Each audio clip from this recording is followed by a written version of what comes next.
the Pinocchio Manifesto. The New York Post has taken a look at what Harry's wife's manifesto may well be were she to enter politics. The sad death of Senator Dianne Feinstein sparked feverish speculation that Harry's wife might toss her royal tiara into the ring to replace the 90-year-old trailblazer. California Governor Gavin Newsom has squashed the rumours by naming LaFonza Butler, a Democratic strategist, as Feinstein's replacement.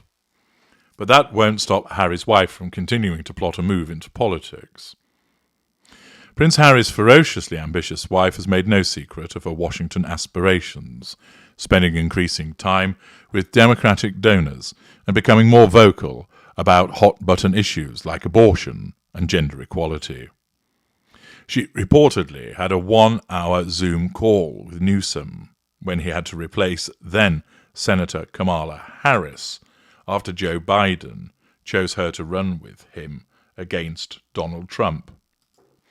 And Harry's wife allowed her name to fuel the new round of rumours around Feinstein's replacement without any official denial.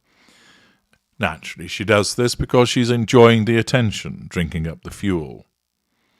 So if the Duchess of Sussex does ever make it to DC, and crazier things have happened in US politics in recent years, what would her political mantra look and sound like? The New York Post imagines Harry's wife's manifesto would be something like this: a return to full British monarchy rule in America within 10 years, with an exclusive monarch for the United States drafted from the existing royal family. The selection process for this new US monarch will be restricted to members of the royal family who were born in America, i.e. Harry's wife. As a passionate environmentalist, Harry's wife will ban all private jets to curb carbon footprint and save the planet. The only exceptions will be for her close friends Sir Elton John and George Clooney, whose planes will be considered royal freebie flights and thus exempt from the ban.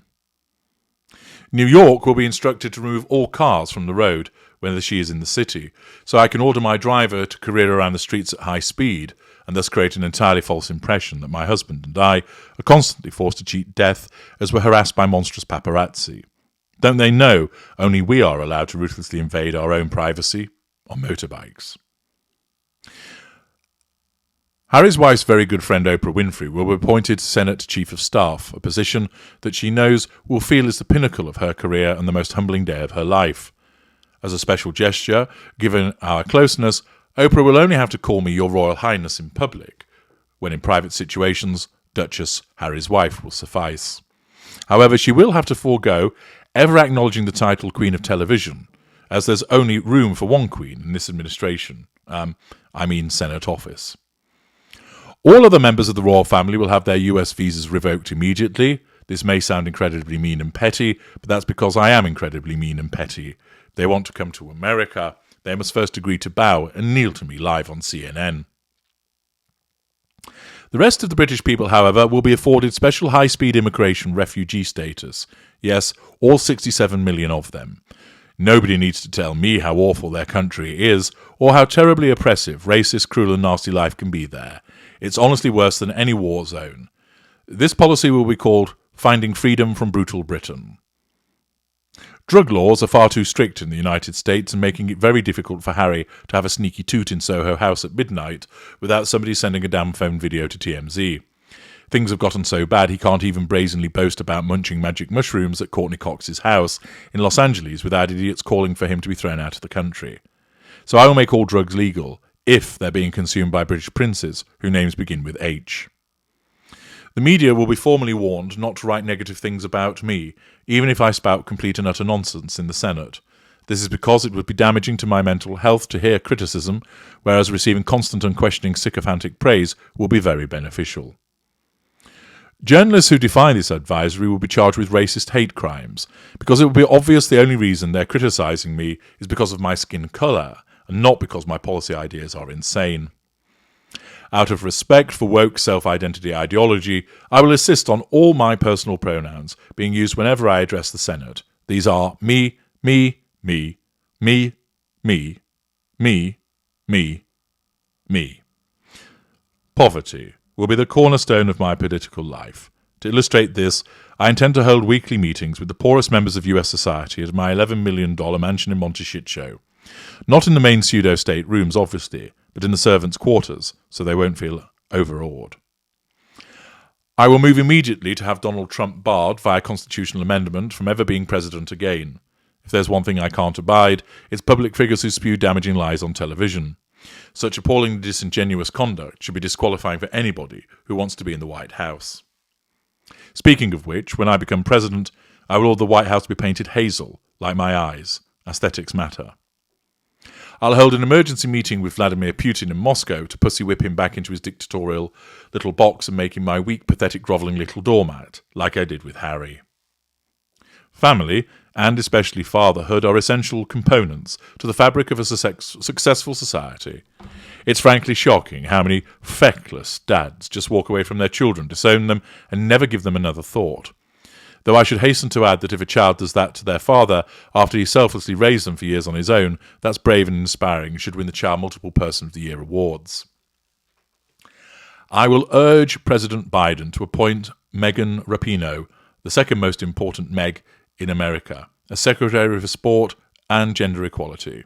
She can then fix it for all US national women's sports teams to be packed with biological males, and we'll win everything.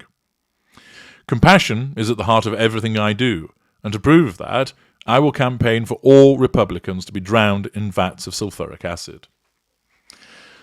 This is what the New York Post did by way of its spoof about how Harry's wife would behave if she had a political playbook. But who's the author of this? Step forward, none other than Piers Morgan. Yes, unsurprisingly so, Piers takes a useful opportunity to highlight her various hypocrisies and shortcomings, utilizing the truth for his own assertion of control over his readership and the nullification of the threat to control that is posed by Harry's wife. An entertaining set of observations, undoubtedly you will agree. A quick dive below the line to see what people think about this suggestion of her being involved in politics. The Seaside writes she'll never get any big donors, and she won't be able to pocket their money. Her running for office would be a scam to make herself wealthy. Rudy C. Again, if Chuck had a sense of humour, he would remove their Sussex titles and retitle them the Duke and Duchess of Windsor, in homage to those prior British royals that Sparey and me again remind us of the most. Rudy C. comments, he forgot one. The Ingriftus Games will be relocated from Europe to the United States and be fully funded, including all of my designer clothing and luxury hotel expenses by taxpayer dollars. Fed up. She's not going to go away if we keep talking about her and giving her press time. She just needs to be ignored and not given any type of legitimacy because she is nothing. CHRN, ridiculous. These rumours were put out by her PR company to get her name out and fuel speculation. There was never the remotest chance this could happen, but now we're talking about her, which was the plan all along. HJJ, third-rate actress on a one-time series. I think she models suitcases on a game show. She might get into politics. Most turn out to be third-rate actors, so she will be right back where she started. Piers Morgan takes the piss out of her, though of course many of you listening would see, or rather hear, how much of what he states resonates with the accuracy of what she is. One narcissist using the truth to smear another. Harry's wife ridiculed, lampooned in the press once again, because she's someone who just cannot be taken seriously. And, as Princess Pinocchio, that is never going to leave her. I'm H.G. Tudor. Thank you for listening.